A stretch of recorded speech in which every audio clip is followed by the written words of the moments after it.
Hello friends, welcome to கொடை cooking. இன்றைக்கி நம்ம பார்க்க போகிறது பீஸா தாங்க.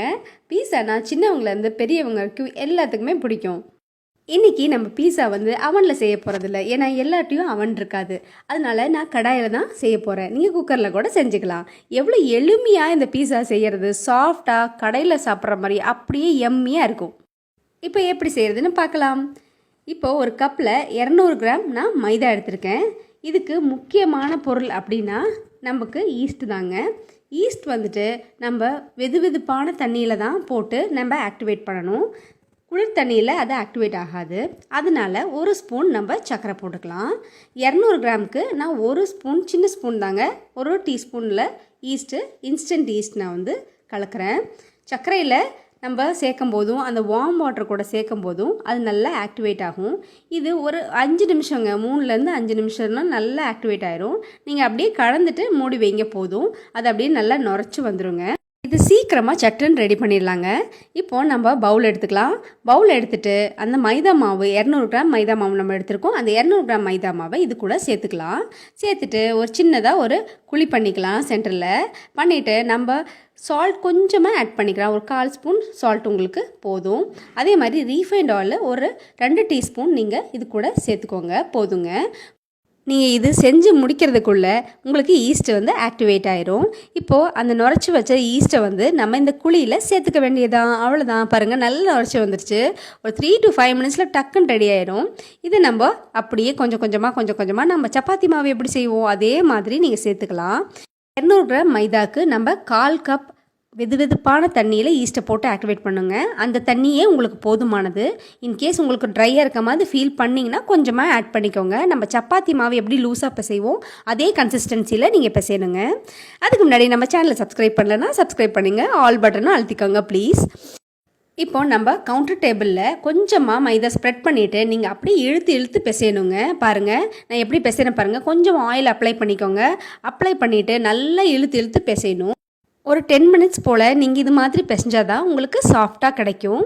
அதனால் இந்த கவுண்டர் டாப்பில் உங்களுக்கு ஈஸியாக இருக்கும். அதுக்காக இது மாதிரி போட்டுட்டு நீங்கள் லைட்டாக நல்லா உள்ளங்கையை வச்சுட்டு அமுத்தி நல்லா பிசைஞ்சுக்கோங்க. அப்போ தான் உங்களுக்கு சாஃப்டான மாவு உங்களுக்கு கிடைக்கும். கடைசியில் எல்லாம் பிசைஞ்சு முடிச்சுட்டு பாருங்கள், கையில் ஒட்டாத மாதிரி வந்துடும். இதான் கரெக்டான பதம் இதாங்க. இப்போது கொஞ்சமாக ஆயில் அப்ளை பண்ணிவிட்டு அந்த பவுல்லையும் கொஞ்சமாக ஆயில் அப்ளை பண்ணிவிட்டு நீங்கள் க்ளோஸ் பண்ணி வச்சுருங்க. கிட்டத்தட்ட 1.5 to 2 மணி நேரம் ஆகும். குளிர்காலத்தில் இன்னும் ஒரு அரை மணி நேரம் எக்ஸ்ட்ரா ஆகுங்க. இப்போ பாருங்கள், நல்ல டபுளாகி வந்துச்சு. 2 மணி நேரம் கழித்து நான் எடுத்திருக்கேன். நல்லா சாஃப்டான உங்களுக்கு டவ் நல்லா கிடச்சிருக்கு. இதை அப்படியே லைட்டாக பூ போல் பிசைஞ்சு கொடுங்க. இப்போது நம்ம கவுண்டர் டாப்பில் லைட்டாக நம்ம மைதா ஸ்ப்ரிங்கிள் பண்ணிக்கலாம். தெளிச்சுட்டு நீங்கள் அப்படியே பூ போல் லைட்டாக அப்படியே பிசைஞ்சு வச்சுட்டு இதை நம்ம டிவைட் பண்ணிக்கலாங்க. நம்ம 2ஆக டிவைட் பண்ணிக்கலாம். இப்போ 2 பீஸா, ஒரு 200 கிராம் தான் மைதா எடுத்தோம். இதில் 2 பீஸா உங்களுக்கு நார்மல் சைஸ் ரெகுலர் பீஸா உங்களுக்கு கிடச்சிருங்க. பிக்னஸ் கூட ஈஸியாக இந்த பீஸாவை செஞ்சிடலாங்க, சீக்கிரமாக செஞ்சிடலாம். பாருங்கள், இப்போது நம்ம அதை சப்பாத்திக்கு எப்படி தட்டுவீங்களோ அதே மாதிரி ரொம்ப அழுத்தம் கொடுக்காம லைட்டாக நீங்கள் அதை திரட்டி எடுங்க. இது ரொம்ப தின்னாகவும் இருக்கக்கூடாது, ரொம்ப மொத்தமாகவும் இருக்கக்கூடாதுங்க. இப்போ நான் ஒரு பிளேட் எடுத்துகிட்டு அதில் ஆயில் அப்ளை பண்ணிவிட்டு நம்ம பரத்தி எடுத்தோம் இல்லைங்களா, அதை அப்படியே நம்ம பிளேட்டுக்கு ட்ரான்ஸ்ஃபர் பண்ணிடலாங்க. நீங்கள் பிளேட்டில் ஆயிலோ இல்லை பட்டரோ அது மாதிரி பண்ணிக்கோங்க. பாருங்கள், இந்த அளவுக்கு திக்னஸ் இருந்தால் போதும். இதை விட லைட் திக்னஸ் இருந்தால் கூட ஒன்றும் ப்ராப்ளம் இல்லை. ரொம்ப தின்னாக மட்டும் தட்டிடாதீங்க.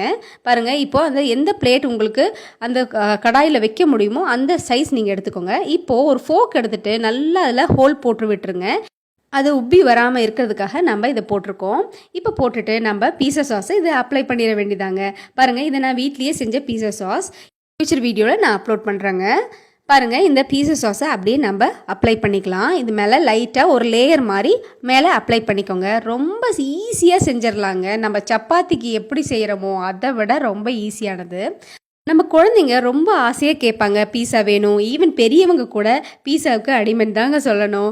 அதனால நம்ம ரொம்ப காசு கொடுத்து 400-500 கொடுத்து நம்ம வாங்குவோம். நம்ம வீட்லேயே ஈஸியாக செஞ்சிடலாங்க. பாருங்கள், நான் சீஸ் துருவி வச்சுருக்கேன். நம்ம நார்மலாக கடையில் வாங்குவோம் இல்லைங்க, அந்த சீஸை நல்லா துருவி வச்சுருக்கேன். இதில் 2 வகை இருக்குங்க. இது நார்மல் சீஸ், இன்னொன்று மொசரோலா சீஸ் இருக்குது. மொசரோலா சீஸ் உங்களுக்கு பேல் எல்லோ கலரில் இருக்கும். பாருங்கள், நான் டாப்பிங்காக இப்போ பன்னீர் எடுத்துகிட்டு சின்ன சின்ன க்யூப்ஸாக கட் பண்ணிவிட்டு அதில் சில்லி பவுடரும் சால்ட்டும் போட்டுட்டு சும்மா லைட்டாக மிக்ஸ் பண்ணி விட்டு அது கூட மேலே வச்சுக்கிறேங்க. அது கூட நம்ம என்ன வேணாலும் சேர்க்கலாம். கேப்சிகம் நான் கட் பண்ணி வச்சுருக்கேன். அந்த கேப்சிகமும் அழகாக நீங்கள் அப்படியே டெக்கரேட் பண்ணி வச்சுக்காங்க. ரொம்ப சிரமம் கிடையாது, ரொம்ப ரொம்ப ஈஸி இது. அதே மாதிரி ஆனியன்ஸும் ஸ்லைஸாக சின்ன சின்ன ஸ்லைஸாக கட் பண்ணி நம்ம இடையில அந்த கேப் இருக்க இடையில எல்லாத்துலேயும் நம்ம அதில் சேர்த்துக்கலாங்க. இது கூட நம்ம திருப்பியும் சீஸை வச்சு கவர் பண்ண போகிறோம். நான் முன்னாடி சொன்ன மாதிரி மசாலா சீஸ் இருந்துனாலும் வாங்கிக்கோங்க. அது எதுக்கு அப்படின்னா, நம்ம குழந்தைங்களாம் அப்படியே இழுத்தா அப்படியே நூலாக வரும் பார்த்தீங்களா, அதுக்காக தான் அந்த மசாலா சீஸ் நம்ம போடுவோம். இது நார்மல் சீஸ் நார்மலாக இருக்கும். நீங்கள் அது வேணும்னாலும் நீங்கள் வாங்கி ஆட் பண்ணிக்கலாம். ரெண்டும் டேஸ்ட் ஒரே மாதிரி தாங்க இருக்கும். பாருங்கள், 2 பீஸா நான் செய்கிறேன்னு சொன்னேன் இல்லைங்களா. அடுத்த பீஸா குட்டியாக ஒரு பீஸா செஞ்சுட்டோம். அதுலேயும் அதே மாதிரி டாப்பிங்ஸ்லாம் போட்டுட்டு ரெடி பண்ணிவிட்டு நம்ம டெக்கரேட் பண்ணிவிட்டு நம்ம கடாயில் ஏற்றிட வேண்டியதாங்க. சூப்பரான அப்படியே மெதுவான சீஸியான பீஸா உங்களுக்கு ரெடி ஆயிரும். கடையில் 400-500 கொடுத்து நம்ம வெயிட் பண்ணி அது சூடு ஆறி நம்மள சாப்பிட்றத விட நம்ம வீட்டில் சுட குழந்தைங்களுக்கு ஹெல்த்தியாக உங்களுக்கு என்ன டாப்பிங் வேணாலும் போட்டு நீங்கள் சாப்பிட்லாங்க. வண்டர்ஃபுல்லான அவ்வளோ டேஸ்டியாக இருக்கும். நீங்கள் ஒரு முறை செஞ்சு பாருங்கள், நீங்கள் கடையிலேயே வாங்க மாட்டீங்க. பாருங்கள், இப்போ நார்மலான கடாயில் அடியில் திரவன்னு சொல்லுவோம்ல, அதை வச்சுட்டு நம்ம ப்ரீஹீட் ஒரு 10 நிமிஷம் சிம்மில் வச்சு ப்ரீஹீட் பண்ணதுக்கப்புறம் நீங்கள் இந்த பிளேட்டை உள்ளே வச்சிடலாம்.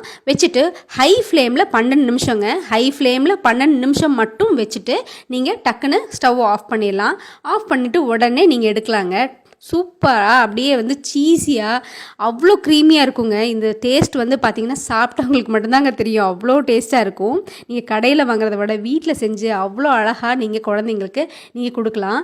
பாருங்கள், செமையாக இருக்குது. இன்னொரு பீஸாவும் சூப்பராக ரெடி ஆகிடுச்சு. இதுக்கு மேலே நம்ம அப்படியே கார்னிஷ் பண்ண வேண்டியதாங்க. நமக்கு ஆர்கானோ கிடச்சதுன்னா மேலே ஆர்கானோ வாங்கிட்டு போட்டுக்கலாம். இல்லைன்னா சில்லி ஃப்ளேக்ஸ் நீங்கள் வீட்லேயே செய்யலாங்க.